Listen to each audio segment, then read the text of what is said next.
এটা আপনারা জানেন, আমরা দীর্ঘদিন লড়াই করতেছি।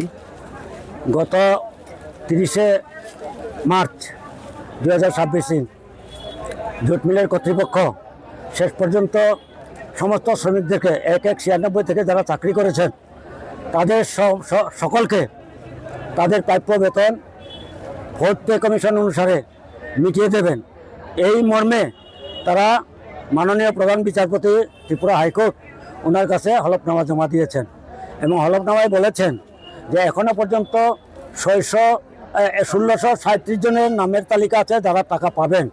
তাদের মধ্যে 407 জনের টাকা দেওয়া হয়ে গেছে, আরও বাকি যারা 1231 জন তাদের টাকা তারা দেবে।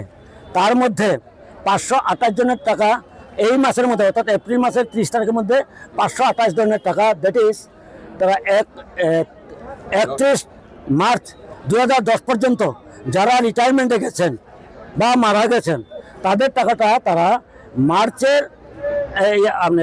এপ্রিলের 30 তারিখের মধ্যে তারা মিটিয়ে দেবেন। বাদ বাকি যারা 703 জন থাকবেন সেই 703 জনের টাকাটা আগামী 6 মাসের মধ্যে তারা এটা পরিশোধ করে দেবেন। কিন্তু টাকাটা দেওয়া বন্ধ থাকবে না, পর্যায়ক্রমে তারা টাকা জোগাড় করে করে তারা দিতে থাকবেন।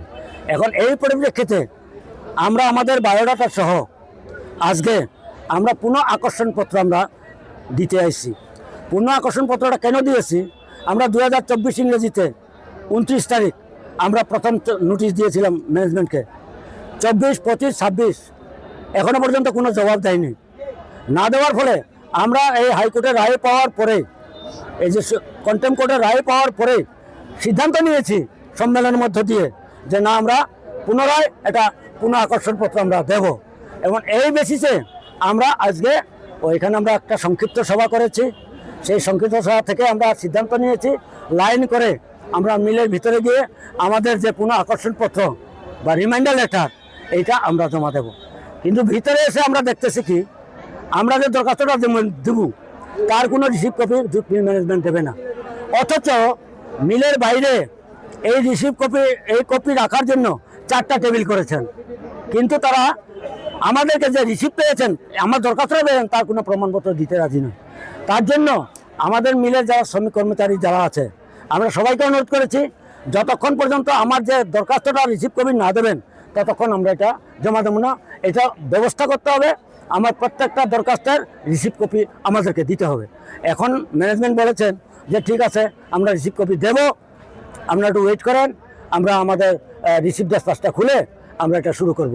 আপনার একটু সময় লাগবে, আমরা বলছি সময়